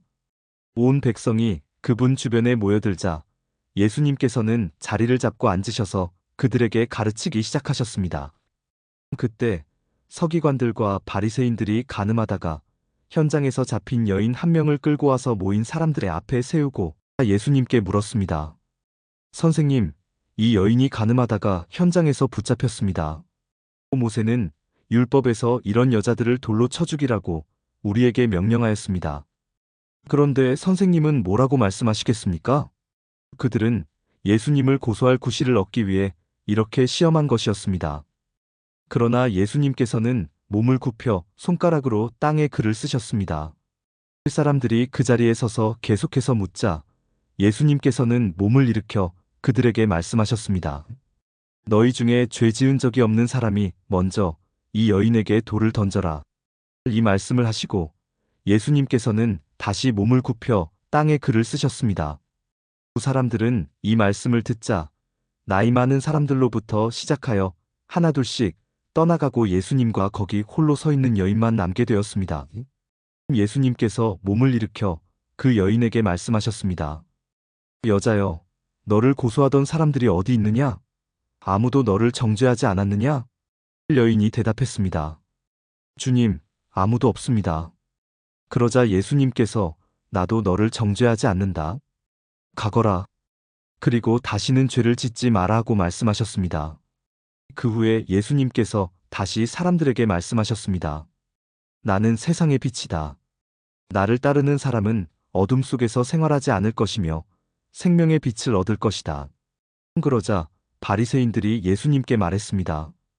당신이 당신 자신에 대해 증언하는 것은 사실이라고 할 수 없소. 이에 대해 예수님께서 대답하셨습니다. 그렇다. 나는 나 자신에 대해서 증언한다. 하지만 나의 증언은 참되다. 이는 내가 어디서 왔으며 어디로 갈지 알고 있기 때문이다. 그러나 너희는 내가 어디서 왔으며 어디로 가는지를 알지 못한다. 너희는 세상의 표준을 가지고 판단하지만 나는 아무도 그렇게 판단하지 않는다. 설령 내가 판단한다 하더라도 나의 판단은 참되다. 이는 내가 판단할 때에 혼자서 판단하는 것이 아니라 나를 보내신 아버지께서 나와 함께 판단하시기 때문이다. 너희의 법에도 두 사람의 증언은 참되다고 기록되어 있다. 내가 나 자신에 대해서 증언하는 사람이며 또 나를 위해 증언하시는 분은 나를 보내신 아버지이시다. 그 사람들이 예수님께 물었습니다. 당신의 아버지가 어디 계십니까? 예수님께서 대답하셨습니다. 너희는 나도 알지 못하고 나의 아버지도 모른다. 만일 나를 알았다면 또한 나의 아버지도 알았을 것이다. 이 모든 것은 예수님께서 성전뜰 헌금함을 보관해 두는 곳에서 사람들을 가르칠 때 하신 말씀입니다. 그러나 아무도 그분을 잡지 못했습니다. 이는 아직 그분의 때가 오지 않았기 때문입니다. 예수님께서는 다시 사람들에게 말씀하셨습니다. 나는 멀리 떠날 것이다. 너희가 나를 찾겠지만 너희는 너희 죄 가운데서 죽을 것이다. 너희는 내가 가는 곳에 올 수 없다. 그러자 유대인들이 말했습니다. 그가 너희는 내가 가는 곳에 올 수 없다라고 말한 것으로 보아 혹시 자살을 하려고 하는 것인가? 예수님께서 말씀하셨습니다. 너희는 아래에서 왔으나 나는 위에서 왔다. 너희는 이 세상에 속하였지만 나는 이 세상에 속하지 않았다. 그래서 내가 너희에게 너희 죄 가운데서 죽을 것이라고 말했던 것이다. 너희가 만일 내가 이런 주장을 하는 사람이라는 것을 믿지 않는다면 너희는 참으로 너희 죄 가운데서 죽을 것이다. 그들이 물었습니다. 도대체 당신은 누구십니까? 예수님께서 대답하셨습니다. 나는 처음부터 너희에게 줄곧 이야기했던 바로 그 사람이다. 나는 너희와 너희를 심판할 것에 관하여 이야기할 것이 많다. 하지만 나를 보내신 분은 참되시며 나 역시 그분에게서 들은 것을 세상에 말한다. 사람들은 예수님께서 자기들에게 아버지에 대하여 말씀하고 계시다는 사실을 깨닫지 못했습니다. 그래서 예수님께서는 그들에게 이런 말씀을 하셨습니다. 너희는 인자를 높이 든 후에야 내가 바로 그 사람인 것과 내가 한 이 모든 일들이 스스로 한 것이 아니라 아버지께서 내게 가르쳐 주신 대로 말하는 것임을 알게 될 것이다. 나를 보내신 분은 나와 함께 계신다. 나는 언제나 그분을 기쁘시게 하는 일만 하므로 그분은 나를 혼자 내버려 두지 않으신다. 예수님께서 이 말씀을 하자 많은 사람이 그분을 믿었습니다. 예수님께서 자기를 믿는 유대인들에게 말씀하셨습니다. 너희가 나의 가르침을 꼭 붙들고 있으면 진정 나의 제자이다. 그때에 너희는 진리를 알게 되고 진리가 너희를 자유롭게 할 것이다. 유대인들이 예수님께 여쭈었습니다. 우리는 아브라함의 자녀들입니다. 우리는 지금까지 아무에게도 종이 되어 본 적이 없습니다. 그런데 어떻게 당신은 우리가 자유롭게 될 것이라고 말합니까? 예수님께서 대답하셨습니다. 내가 너희에게 진리를 말한다. 죄를 짓는 사람마다 죄의 종이다. 종은 영원히 가족이 될 수 없다. 그러나 아들은 영원히 가족의 한 사람이다. 그러므로 아들이 너희를 자유롭게 하면 너희는 참으로 자유로워질 것이다. 나는 너희가 아브라함의 자녀인 것을 안다. 그러나 내 말이 너희 속에 없기 때문에 너희는 나를 죽이려 하고 있다. 나는 내 아버지와 함께 있을 때에 본 것을 너희에게 말하고 너희는 너희의 아버지에게서 들은 것을 행한다. 그들이 말했습니다. 우리의 아버지는 아브라함입니다. 예수님께서 말씀하셨습니다. 너희가 정말 아브라함의 자녀들이라면 아브라함이 행했던 일을 너희도 행했을 것이다. 그러나 너희는 지금 하나님께 들은 것을 너희에게 말하는 나를 죽이려 하고 있다. 아브라함은 이와 같은 일을 결코 행하지 않았다. 너희는 너희의 아버지가 했던 일을 하고 있는 것이다. 그들이 말했습니다. 우리는 사생아가 아닙니다. 하나님만이 우리의 유일한 아버지이십니다. 예수님께서 그들에게 말씀하셨습니다. 진정 하나님이 너희의 아버지라면 너희는 나를 사랑했을 텐데 너희는 그러지 않았다. 그것은 내가 하나님께로부터 왔고 지금 여기에 와 있기 때문이다. 나는 스스로 온 것이 아니다. 하나님 그분이 나를 보내셔서 여기에 와 있는 것이다. 너희가 내 말을 이해하지 못하는 이유가 무엇인지 아느냐? 그것은 너희가 내 말을 알아들을 수 없기 때문이다. 너희는 너희 아버지 마귀에게 속하여 너희 아버지 마귀가 시키는 대로 하기를 원한다. 마귀는 처음부터 살인자였다. 마귀 속에는 진리가 없기 때문에 마귀는 진리 안에 서지 못한다. 마귀는 거짓말쟁이요. 거짓말쟁이의 아버지이므로 그가 거짓말을 할 때에 자신의 말을 하는 것이다. 그러나 나는 너희에게 진리를 말한다. 바로 이것이 너희가 나를 믿지 않는 이유이다. 너희 중에 내가 죄인이라고 증명해 보일 수 있는 사람이 있느냐? 그런데 내가 진리를 말하는데도 너희는 왜 나를 믿지 않느냐? 하나님께 속한 사람은 하나님께서 하시는 말씀을 듣는 법이다. 이는 너희가 하나님의 말씀을 듣지 않는 것은 너희가 하나님께 속해 있지 않기 때문이다. 유대인들이 예수님께 대답했습니다. 당신은 사마리아 사람이고 귀신이 들린 게 분명합니다. 우리가 틀렸습니까? 예수님께서 대답하셨습니다. 나는 귀신 들린 것이 아니다. 나는 내 아버지께 영광을 돌리지만 너희는 내게 영광을 돌리지 않는다. 나는 나 자신을 위해 영광을 구하지 않는다. 나를 위하여 영광을 구하는 분이 계시는데 그분은 심판자이시다. 내가 너희에게 진리를 말한다. 누구든지 나의 말을 지키는 사람은 영원히 죽지 않을 것이다. 유대인들이 예수님께 말했습니다. 이제 우리는 당신이 귀신 들린 것을 알겠소. 아브라함과 예언자들도 죽었습니다. 그런데 당신은 누구든지 나의 말을 지키면 그는 영원히 죽음을 맛보지 않을 것이다라고 말합니다. 당신이 우리 조상 아브라함보다 더 위대하단 말입니까? 아브라함은 죽었고 예언자들도 죽었습니다. 당신은 자신이 어떤 존재라고 생각하십니까? 예수님께서 대답하셨습니다. 내가 나를 영광되게 한다면 그 영광은 아무것도 아니다. 나를 영광되게 하는 분은 나의 아버지이시다. 그분은 너희가 우리 하나님이라고 부르는 바로 그분이시다. 너희는 그분을 모르지만 나는 그분을 안다. 만일 내가 그분을 모른다고 한다면 나도 너희처럼 거짓말쟁이가 될 것이다. 그러나 나는 그분을 알고 그분의 말씀을 지킨다. 너희의 조상 아브라함은 내 날을 볼 것을 생각하며 기뻐하였다. 그는 그날을 보았고 기뻐하였다. 유대인들이 예수님께 말했습니다. 당신은 아직 50세도 안 되었는데 아브라함을 보았단 말이오? 예수님께서 대답하셨습니다. 내가 너희에게 진리를 말한다. 아브라함이 태어나기 전에도 나는 존재한다. 예수님께서 이런 말씀을 하시자 사람들은 예수님께 돌을 집어 던지려고 하였습니다. 그러자 예수님께서는 몸을 피해 성전뜰을 빠져나가셨습니다. 요한복음 9장. 예수님께서 걸어가실 때 나면서부터 앞 못 보는 사람을 보셨습니다. 예수님의 제자들이 예수님께 물었습니다. 선생님, 이 사람이 이렇게 앞 못 보는 사람으로 태어난 것이 누구의 죄 때문입니까? 이 사람 때문입니까? 아니면 그의 부모 때문입니까? 예수님께서 대답하셨습니다. 이 사람이나 그의 부모가 죄를 지어 이렇게 된 것이 아니다. 이 사람이 나면서부터 앞을 보지 못한 것은 하나님의 일을 그 사람의 생애를 통해 나타내기 위해서이다. 우리는 낮이 계속되는 동안 나를 보내신 분의 일을 계속해야 한다. 아무도 일할 수 없는 밤이 올 것이다.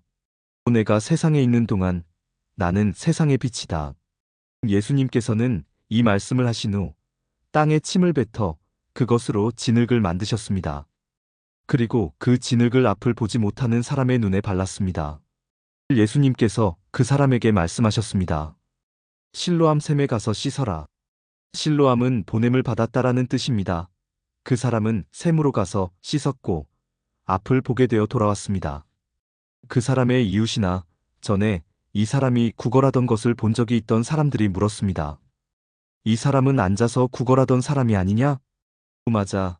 이 사람이 그 사람이다라고 말하는 사람이 있었는가 하면 아니야. 이 사람은 전에 구걸하던 사람이 아니야. 단지 그와 비슷한 사람일 뿐이야 라고 우기는 사람도 있었습니다. 그러나 그 남자는 내가 바로 그 사람입니다 라고 말했습니다. 그래서 사람들이 그 사람에게 물었습니다. 도대체 당신은 어떻게 눈을 뜨게 되었소? 그 사람이 이렇게 대답했습니다. 예수라고 하는 분이 진흙을 만들어 그것을 내 눈에 바르고 실로암 샘에 가서 씻으라고 말씀하셨습니다. 내가 가서 씻었더니 보게 되었습니다. 이 사람들이 물었습니다. 그 사람이 지금 어디에 있소? 그 남자는 나도 모릅니다라고 대답했습니다. 사람들은 전에 보지 못했던 사람을 바리새인들에게 데려갔습니다. 예수님께서 진흙을 만들어 그 사람의 눈을 뜨게 해준 날은 안식일이었습니다. 바리새인들은 다시 그 남자에게 그가 어떻게 보게 되었는지를 물었습니다. 그 사람이 이렇게 대답했습니다. 그분이 진흙을 내 눈에 발랐습니다. 내가 씻었더니 보게 되었습니다. 바리새인 중에는 이 사람이 안식일을 지키지 않으므로 그는 하나님께로부터 온 사람이 아니다. 라고 말하는 사람이 있었습니다. 한편 어떤 사람은 죄인이 어떻게 이와 같은 표적을 행할 수 있겠습니까? 라고 말하였습니다. 그래서 바리새인들 사이에 편이 갈렸습니다. 바리새인들은 그 남자에게 다시 물었습니다. 그분이 당신의 눈을 뜨게 하였는데 당신은 그 사람에 대해 어떻게 생각합니까? 그 남자가 대답했습니다. 그는 예언자입니다. 유대인들은 그 남자가 전에는 앞을 보지 못했는데 이제는 보게 되었다는 사실을 믿지 않았습니다. 그래서 그들은 그 남자의 부모에게 사람을 보내어 물어보았습니다. 이 사람이 당신의 아들 맞습니까? 당신들은 그가 나면서부터 보지 못하게 되었다고 이야기했는데 그가 지금은 어떻게 해서 보게 되었습니까? 그의 부모들이 대답하였습니다. 그 아이가 우리 아들인 것을 알겠고 또 날 때부터 앞 못 보는 아이였다는 것도 알겠는데 그 애가 지금은 어떻게 보게 되었는지 또 누가 그 아이의 눈을 뜨게 해주었는지 우리도 잘 모르겠습니다. 우리 아이는 자기 문제에 대해서는 자기가 대답을 할 만큼 나이도 먹었으니 그 아이에게 직접 물어보십시오. 그의 부모들이 이렇게 말한 것은 유대인들을 두려워했기 때문입니다. 또한 유대인들은 예수를 그리스도라고 인정하는 사람은 누구든지 회당에서 쫓아내기로 이미 결정했기 때문입니다. 그래서 그 사람의 부모가 그가 나이를 먹었으니 그에게 직접 물어보십시오라고 대답했던 것입니다. 바리새인들은 전에 보지 못했던 사람을 두 번째로 불러 그에게 말했습니다. 하나님께 영광을 돌리시오. 우리는 그 사람이 죄인인 것을 알고 있어. 그가 대답했습니다. 그분이 죄인인지 아닌지는 모르겠습니다. 다만 제가 아는 한 가지는 전에 제가 앞을 보지 못했으나 이제는 본다는 사실입니다. 그들이 물었습니다. 그가 당신에게 무슨 행동을 했고 그가 어떻게 당신 눈을 뜨게 했소? 그 사람이 그들에게 대답했습니다. 내가 이미 당신들에게 다 말해주었는데 왜 들으려 하지 않습니까? 무엇을 다시 듣고 싶으십니까? 당신들도 그분의 제자가 되려고 그러십니까? 그러자 바리새인들은 그 사람에게 욕을 하며 말했습니다. 당신은 그의 제자일지 모르지만 우리는 모세의 제자들이요. 우리는 하나님께서 모세에게 말씀하셨다는 것을 압니다. 하지만 이 사람에 대해서는 그가 어디서 왔는지조차 모릅니다. 그 남자가 대답했습니다. 정말 이상한 일입니다. 그 사람이 나의 눈을 고쳐주었는데도 당신들은 그가 어디서 왔는지 모른다니 말입니다. 우리는 하나님께서 죄인의 말은 듣지 않으시지만 경건하게 하나님의 뜻을 행하는 사람의 말은 들으신다고 알고 있습니다. 지나면서부터 앞 못 보는 사람의 눈을 뜨게 하였다는 말을 들어본 사람은 아무도 없습니다.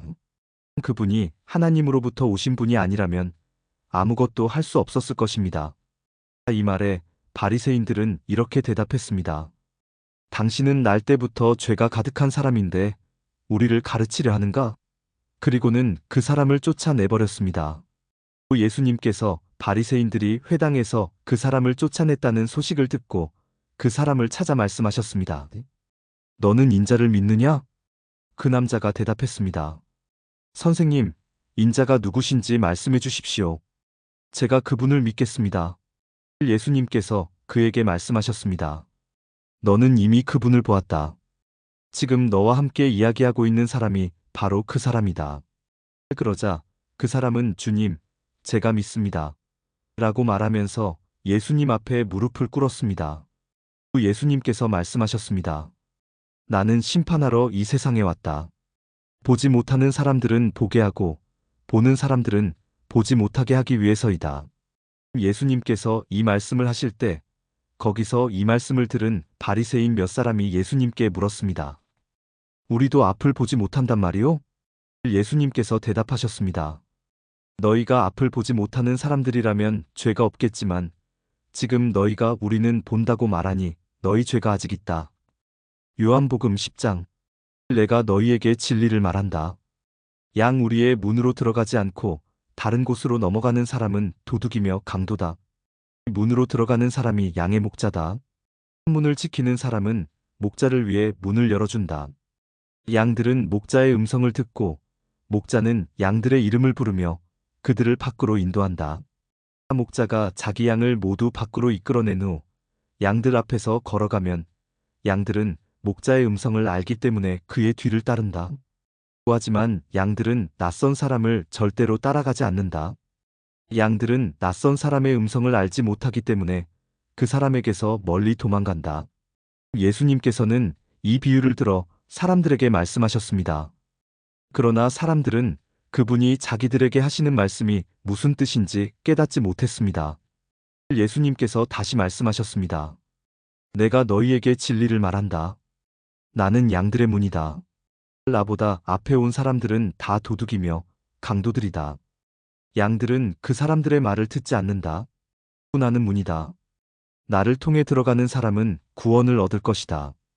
그 사람은 들어가기도 하고 나가기도 하며 또 좋은 목초를 발견하기도 할 것이다. 도둑은 훔치고 죽이고 파괴하기 위한 목적으로 온다. 그러나 나는 양들이 생명을 더욱 풍성히 얻게 하기 위해 왔다. 나는 선한 목자다. 선한 목자는 양을 위하여 자기 목숨을 내놓는다. 품삯을 받고 양을 돌보는 사람은 사실 목자가 아니며 양도 자기 양이 아니다. 그 사람은 늑대가 오는 것을 보면 양만 남겨두고 멀리 도망가 버린다. 그러면 늑대는 양을 공격하여 양들을 흩트린다. 그 사람은 단지 품삯을 받고 양을 치는 사람이기 때문에 그 양을 돌보지 않는다. 나는 선한 목자다. 나도 내 양을 알고 내 양도 나를 알아본다. 또 아버지께서 나를 아시듯이 나도 아버지를 안다. 그리고 나는 양을 위하여 목숨을 내놓는다.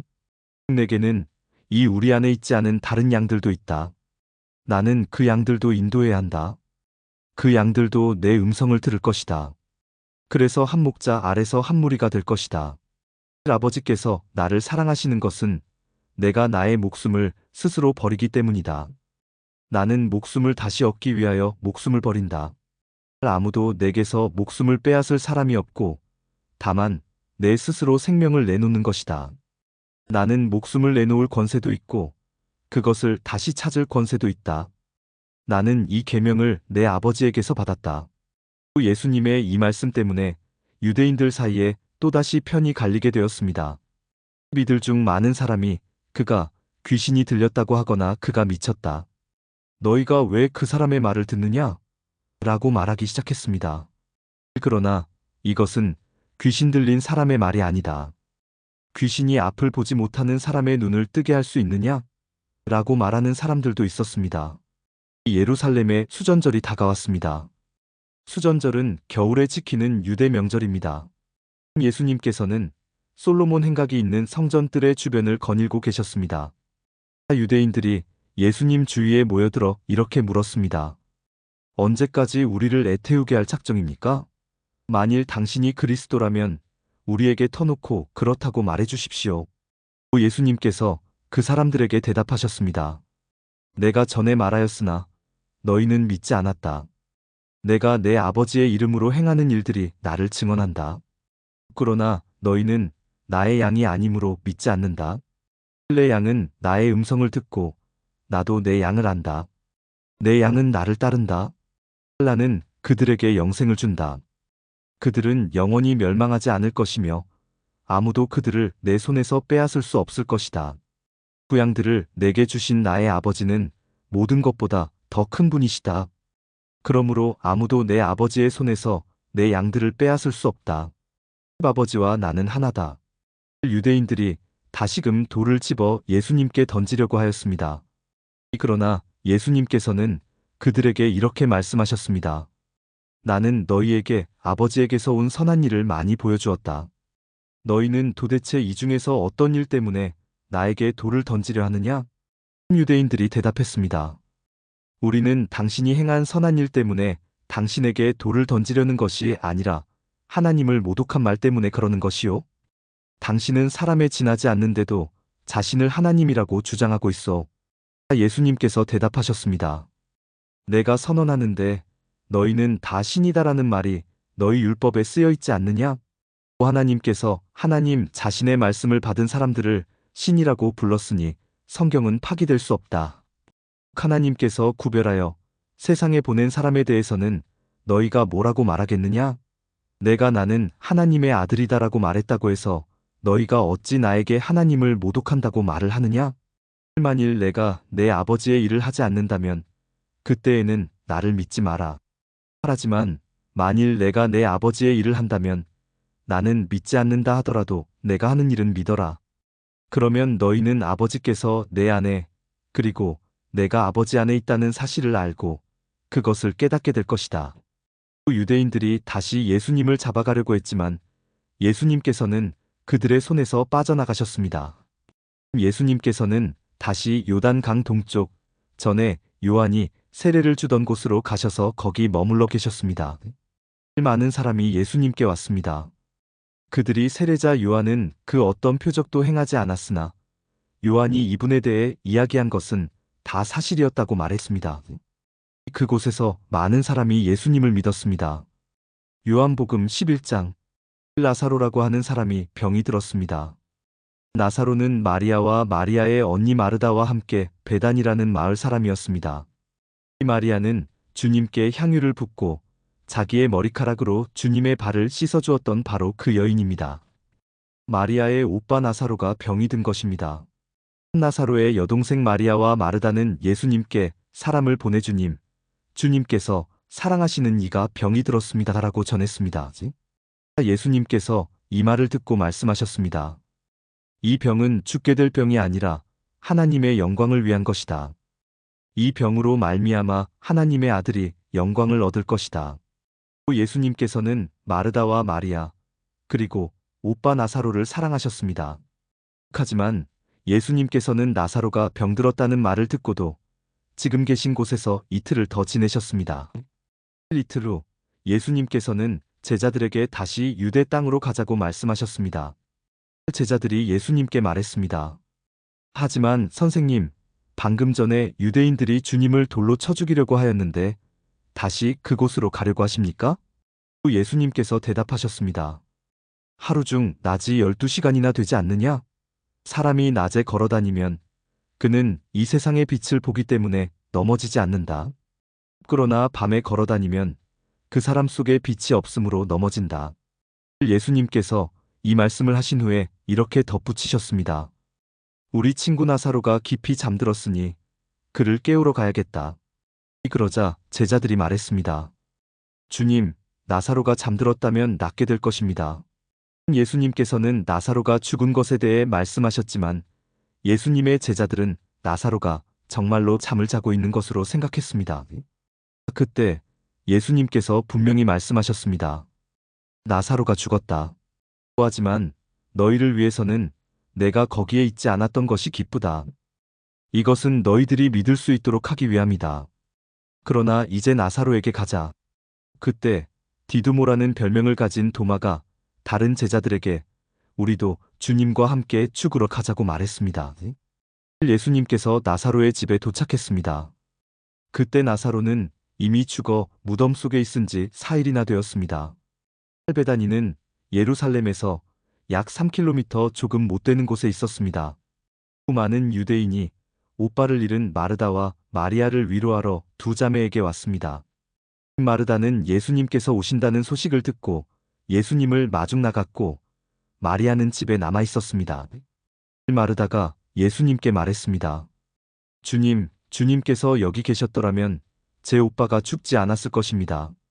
그러나 지금이라도 주님께서 하나님께 구하시는 것은 무엇이든지 하나님께서 주시리라는 것을 알고 있습니다. 예수님께서 말씀하셨습니다. 네 오빠가 다시 살아날 것이다. 마르다가 대답했습니다.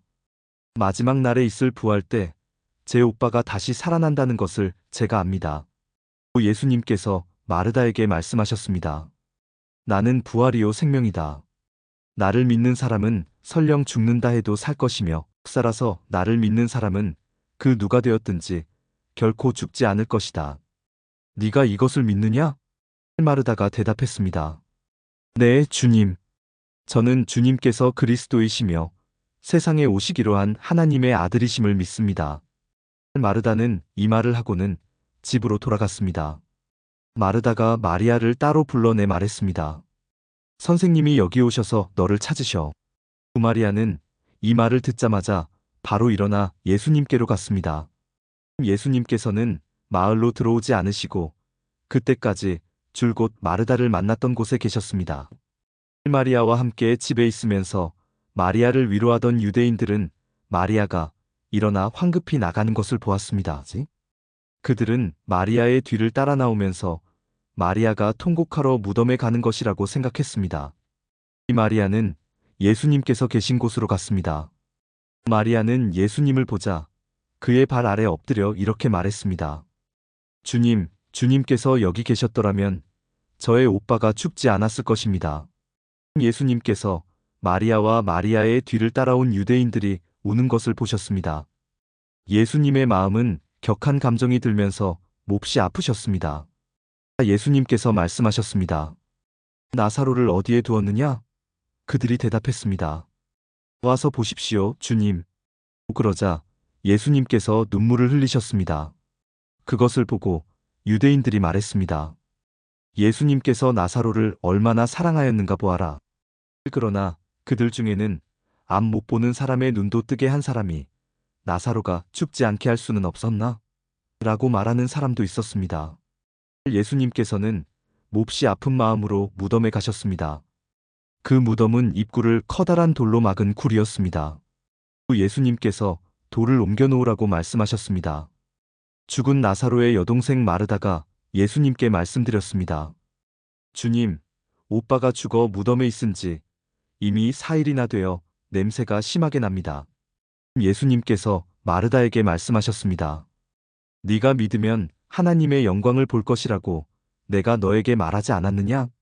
그래서 사람들이 입구에서 돌을 옮겨 놓았습니다. 그때 예수님께서는 고개를 들어 하늘을 보시며 말씀하셨습니다. 아버지, 지금까지 제 말을 들어주셔서 감사합니다. 아버지께서는 언제나 제 말을 들으시는 줄을 제가 압니다. 그러나 저는 주위에 있는 이 사람들을 위하여 그들이 아버지께서 저를 보내셨음을 믿게 하기 위하여 이 말을 한 것입니다. 예수님께서는 이 말씀을 하신 후 큰 소리로 말씀하셨습니다. 나사로야, 나오너라. 죽은 사람이 밖으로 나왔습니다. 그의 손과 발은 천으로 감겨져 있었으며 얼굴도 천으로 둘러싸여 있었습니다. 예수님께서는 사람들에게 천을 풀어주어 다니게 하여라 하고 말씀하셨습니다. 오마리아에게 조문하러 왔던 유대인들은 예수님께서 하신 일을 보고는 그분을 믿었습니다. 그러나 그들 중 어떤 유대인들은 바리새인들에게 가서 예수님께서 하신 일을 일러 바쳤습니다. 그러자 대제사장들과 바리새인들은 산헤드린을 열어 의견을 물었습니다. 어떻게 하면 좋겠습니까? 이 사람은 많은 표적을 행하고 있습니다. 만일 우리가 이 사람이 하는 대로 계속 내버려 둔다면 모든 사람이 그를 믿을 것입니다. 그러면 로마 사람들이 와서 우리 땅과 민족을 모두 빼앗아 버릴 것입니다. 그들 중에 가야바라는 한 사람이 있었습니다. 가야바는 그 해의 대제사장이었습니다. 가야바가 이렇게 말했습니다. 여러분들은 아무것도 모르시는군요. 민족 전체가 멸망당하는 것보다는 한 사람이 백성을 위하여 죽는 것이 더 낫다는 사실을 깨닫지 못하십니까? 이 말은 가야바가 스스로 한 말이 아니었습니다. 그는 그 해의 대제사장이었으므로 예수님께서 유대 민족을 위해 죽게 될 것을 예언한 것이었습니다. 이 가야바는 예수님께서 유대 민족만이 아니라 사방에 흩어져 있는 하나님의 자녀들을 하나로 만들기 위해 죽으실 것을 예언한 것입니다. 그날 이후 유대의 지도자들은 예수님을 죽일 계획을 세우기 시작했습니다. 예수님께서는 더 이상 유대인들이 있는 곳에 공공연히 다니지 않으셨습니다. 예수님께서는 그곳을 떠나 광야 근처에 있는 에브라임이라는 마을로 가서 제자들과 함께 거기서 지내셨습니다. 유대인의 명절인 유월절이 가까이 다가왔습니다. 유월절이 되기도 전에 많은 사람들이 자신을 깨끗하게 하기 위해 시골에서 예루살렘으로 올라왔습니다. 사람들은 부지런히 예수님을 찾았습니다. 그들은 성전 뜰에 서서 서로 물었습니다. 당신들 생각은 어떻소? 그분이 명절에 안 오시지는 않겠지요? 그러나 대제사장들과 바리새인들은 누구든지 예수님께서 계신 곳을 알기만 하면 반드시 자기들에게 알려야 한다고 명령을 내렸습니다. 그것은 예수님을 체포하기 위해서였습니다.